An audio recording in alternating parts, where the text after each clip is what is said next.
Orasyon para sa mga ninong at ninang. Tugon. Ninong, ninang, makinig ka. Ninong, ninang, kung ikaw naman ay nakakaluwag sa buhay, wag na wag magtatago sa inaanak. Tugon po. Ninong, ninang, makinig ka.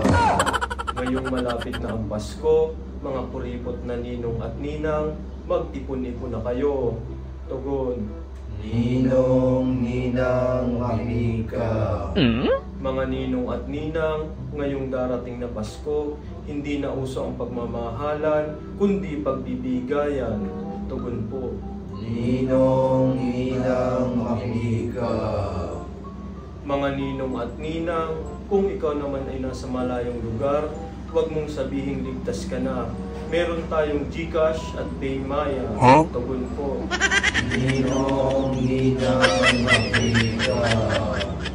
Ang mga puging ninong at magandang ninang, pag hindi kayo nagpakita ngayong Pasko, papatayin ko manok at halaman nyo. Ninong, ninang. Ninong, ninang, kung dati puro barya lang, aba ninong, ninang, malaki na ako, baka naman 1,000 na yan. Tugon po.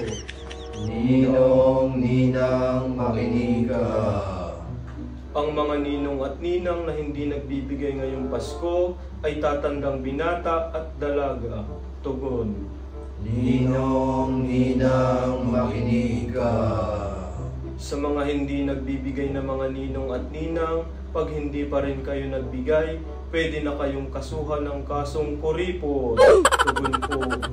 Ninong, ninang, makinig ka. Ano ninong at ninang, mamili ka? Pera o posas? Tugon po. Ninong, ninang, makinig ka.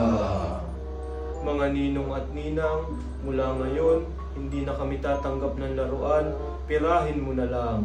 Tugon po. Ninong, ninang, makinig ka.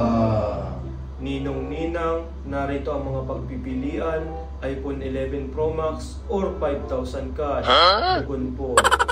Ninong, ninang, makinig ka. Ang mga puging ninong at magandang ninang, pag hindi kayo nagpakita ngayong Pasko, papatayin ko manok at halaman nyo. Ninong, ninang.